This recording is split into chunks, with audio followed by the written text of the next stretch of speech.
Olá, começando mais um vídeo Diário do Aluno de Direito. Ontem, no dia 18/5/2020, tivemos aula de Direitos Fundamentais.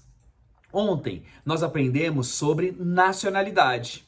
E quando eu falo de nacionalidade, estou falando de brasileiros natos, brasileiros naturalizados. E essa parte que eu vou falar com vocês está previsto no artigo 12 da Constituição Federal. Então, eu quero compartilhar aqui com vocês algumas observações importantes que eu achei importante, tá? E vou compartilhar com vocês. Quando nós falamos nacionalidade, nós estamos falando então de vínculo político, vínculo jurídico político. Ou seja, significa que eu vou vincular o cidadão, o indivíduo, a um Estado baseado nos direitos e deveres, não é verdade? Então, todas as vezes que nós falarmos nacionalidade, nós estamos falando de um indivíduo que é vinculado juridicamente com um Estado. Um Estado, ele vai ter povo e população. Então, muitas pessoas fazem, às vezes, muita confusão entre povo e população. Povo são todos aqueles que têm a nacionalidade, tá certo? Então, são aqueles que têm seus direitos e obrigações. População são todos aqueles que ocupam um território. Então, dentro de uma população, eu posso ter indivíduos, eu posso ter pessoas de outras nacionalidades que estão residindo, estão no local, não só residindo, estão no território no momento, tá bom? E nós vamos chamar então de população, pessoas que residem em um determinado território e que não necessariamente são nacionais, tá bom? Nação a nação, ela é formada pelos nacionais. Então, os nacionais, quem são? Natos ou naturalizados. Eles possuem, então, uma identidade sociocultural. E aí, se nós entrarmos no sociocultural, a nossa conversa vai bem longe, né? Os critérios para a nacionalidade. Quais são? Nós temos dois critérios aqui para ser tratados. O ius sanguinis e o ius solis. Olha só. Ius sanguinis é por meio do qual o que define a nacionalidade primária é o sangue, tá? Ius sanguinis é o sangue. Ele não tem relação com o local de nascimento. Então, ius sanguinis, ele é o sangue, não tem relação com o local de nascimento. O ius solis, ele é o critério de territorialidade, ou seja, nesse critério de ius solis, importa sim o local onde nasceu, tá bom? O local de nascimento, o território, o solo, tá bom? Espécies de nacionalidade. Dentro das espécies de nacionalidade, nós teremos duas espécies de nacionalidades, a primária e a secundária. A primária, quando eu falar de nacionalidade primária, eu estou falando da originária, né? Chamada originária. Ela é imposta unilateralmente pelo Estado. No momento do nascimento. E ele é independente da vontade do indivíduo. Então, ela tem a nacionalidade primária. O Estado fala, você é nacional. Eu tenho a nacionalidade secundária. Essa já é por vontade própria, né? Enquanto a primária não tem vontade própria, na secundária tem vontade própria. A pessoa, ela vai entrar num processo de naturalização. Olha só que interessante, né? Então, seria uma nacionalidade secundária. Quando eu falo, então, brasileiro nato, eu estou sempre me referindo à originária, né? Uma originária, por exemplo, falando de brasileiro nato. E para ser brasileiro nato, tem alguns tópicos que é importante destacar. Para ser nato, tá? Ele precisa ser nascido na República Federativa do... Não que ele tem que cumprir um desses requisitos.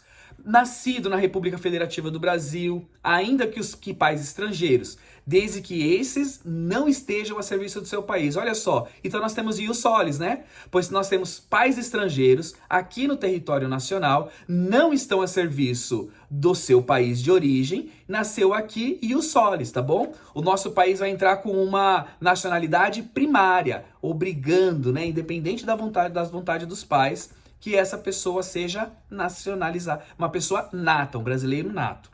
Os nascidos no estrangeiro, de pai brasileiro ou mãe brasileira, desde que qualquer deles esteja a serviço da República Federativa do Brasil. Então, o pai ou a mãe que estão no exterior a trabalho da República Federativa do Brasil, nasce o filho no exterior, esse filho também é brasileiro nato, pois estão lá só por conta de serviço pela República Federativa do Brasil.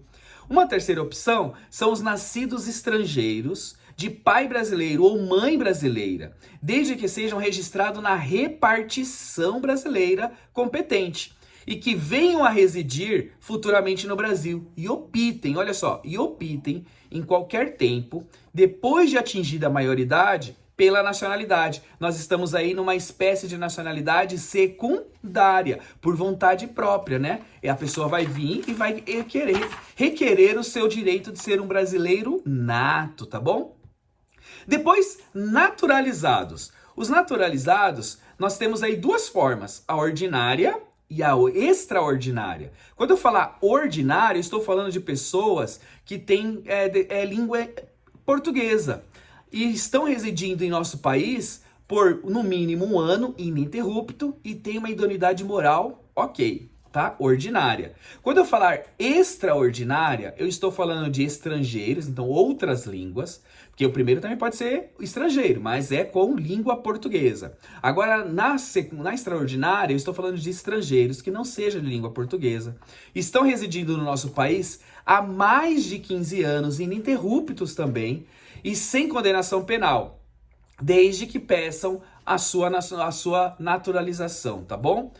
Importante destacar, existem alguns cargos, funções no nosso país que somente brasileiro nato vai poder exercer. Naturalizado não pode, tá? Não temos distinção entre nato e naturalizado, mas para alguns cargos públicos temos algumas particularidades. Então, para ser presidente da República, vice-presidente da República, presidente da Câmara, presidente do Senado, ministro do Supremo Federal, os cargos de carreira de diplomacia, oficiais das Forças Armadas, Exército, Marinha, Aeronáutica, Ministério do Estado de Defesa.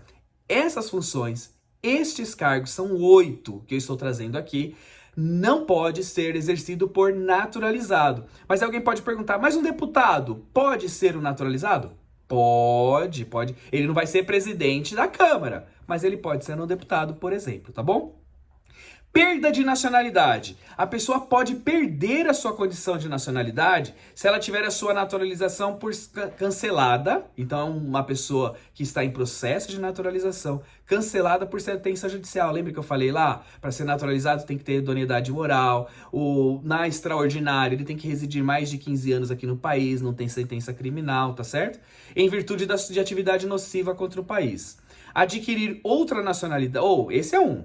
2. Adquirir outra nacionalidade, salvo nos casos de reconhecimento de nacionalidade originária pela lei estrangeira ou de imposição de naturalização pela norma estrangeira ao brasileiro nato, por exemplo, residente no estado estrangeiro, como condição permanente para permanência em seu território ou para exercício dos direitos civis no exterior. Proveniente de aquisição de outra nacionalidade, deverá ser promovida por forma voluntária. Nesse outro modelo de perda de nacionalidade, por exemplo, é um brasileiro nato, que ele decide morar em outro país, quer se naturalizar em outro país, mas outro país tem uma regra, para você se naturalizar aqui, você tem que perder a sua nacionalidade originária, tá bom? E aí ele entra por vontade própria aqui no nosso país com processo para perder a sua nacionalidade e receber uma naturalização no país destino, para ele exercer qualquer tipo de direito civil lá. E aí ele perde a nacionalidade brasileira, tudo bem? Essas são algumas das coisas que eu pude aprender ontem. Fico por aqui, muito obrigado e nos vemos. Tchau, tchau.